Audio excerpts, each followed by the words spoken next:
राम प्रसाद अपने ऑटो में बहुत गुस्से में घर आया था। वो घर आके पार्किंग भी ठीक से नहीं करता है। गाड़ी को दीवार से चिपकाकर लगा के वो उतने ही गुस्से में वहाँ मौजूद एक बेड पे बैठता है। वही दरवाजे के पास उसके लिए इंतजार कर रही उसकी पत्नी रमा देवी ये सब देख, अरे क्या हुआ जी, क्यों इतना गुस्सा?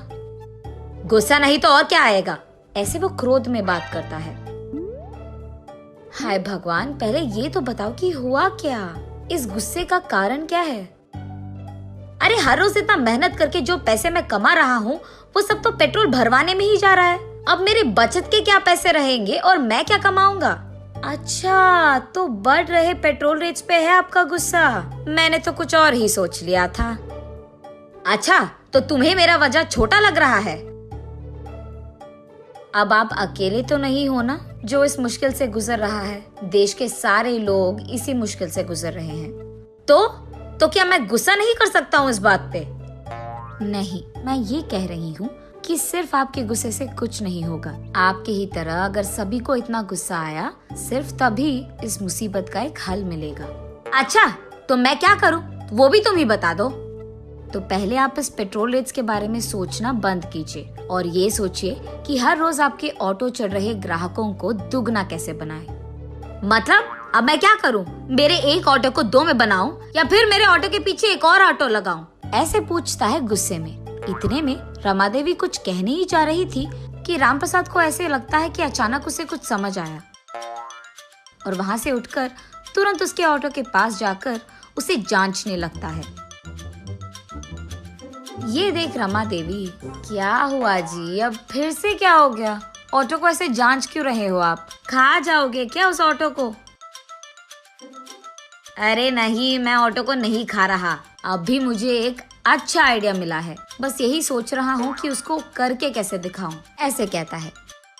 फिर रमा देवी कुछ कहने ही जा रही थी कि राम प्रसाद उसको सुने बिना ऑटो में बैठकर वहाँ से चले जाता है।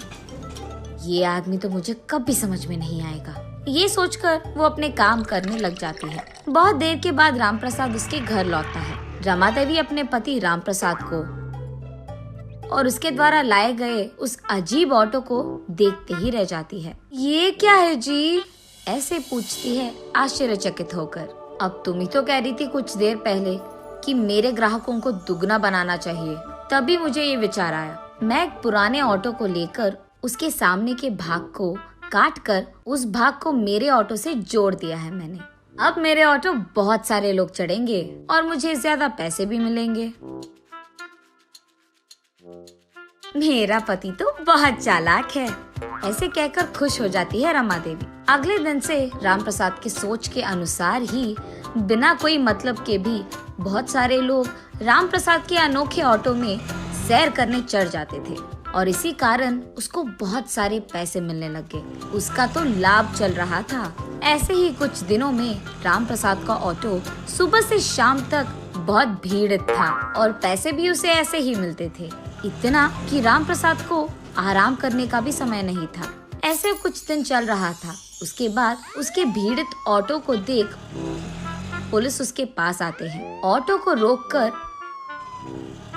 ये कहते हैं कि परमिशन के बिना ऐसे अनोखे ऑटो को चलाना कानून के खिलाफ है। इसीलिए वो लोग राम प्रसाद को गिरफ्तार करके उसके ऑटो को भी स्टेशन ले आते हैं। पुलिस स्टेशन पहुंचने पर राम प्रसाद देखता है कि उसके ही ऑटो के जैसे वहाँ एक और ऑटो मौजूद है। वो देख उसे लगता है कि उसी की तरह किसी और को वही विचार आया होगा। ये सोचते हुए वो पुलिस स्टेशन के अंदर जाता है। वहाँ मौजूद पुलिस इंस्पेक्टर, क्या सोच रहे हो तुम अपने आप को?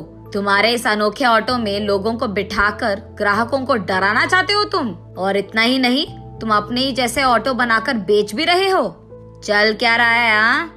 ऐसे पूछता है वो police officer. Sir, petrol rate बढ़ जा रहे हैं और पैसे कम पड़ गए, इसलिए पैसे कमाने के लिए मैंने अपना दिमाग का इस्तेमाल करके इस ऑटो को ऐसे बनाया, लेकिन मैंने कभी भी ऐसे वाले ऑटो बनाकर किसी को बेचा नहीं साहब।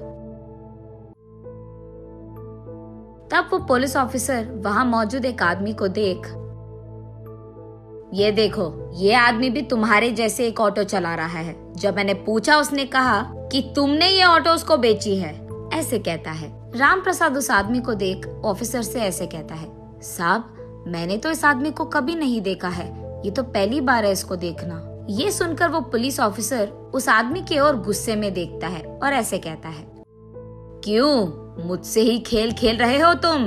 सच बताओ, ये ऑटो तुम्हें कैसे मिला? ऐसे उसे जोर से धमकाकर पूछता है। डर के मारे वो आदमी, साहब मुझे माफ कर दो साहब, उसका अनोखा ऑटो देख सारे ग्राहक सिर्फ उसी के ऑटो में चढ़ रहे हैं, और क्योंकि वो ज्यादा पैसे कमा रहा है मैंने भी अपने ऑटो को ऐसे बदल दिया साहब। सुनो, इस आदमी को जेल में डाल दो और इसका ऑटो कहीं पे बेच दो। आज से ऐसे ऑटो नहीं बनाएंगे, उसका ख्याल भी रखो। ऐसे कहता है वो पुलिस ऑफिसर। जी साहब। लेकिन साहब, इस आदमी को और उसके ऑटो को क्या करें? अब से ये आदमी हमारे डिपार्टमेंट में ड्राइवर का काम करेगा। उसी ऑटो में वो हर रोज ट्रैफिक रूल्स के बारे में, रोड पे सुरक्षित रहने के बारे में, ट्रैफिक रूल्स के खिलाफ जाने पर क्या क्या होगा, ये सब माइक लगाकर ये सारे शहर के गली गली में घूम कर बोलेगा। सब लोगों को ये अपने ऑटो में घूमते हुए जागरूकता देते रहेगा। ये कहकर वो पुलिस ऑफिसर वहाँ से चले जाता है। ये सुनकर रामप्रसाद, हाँ भगवान का शुक्र है मुझे कोई तो नौकरी मिला, महीने का इतना पैसा भी मिल रहा है मुझे, अब जो है उसमें खुश रहूंगा मैं। ये कहकर वो चुपचाप खुशी में अपने घर चले जाता है।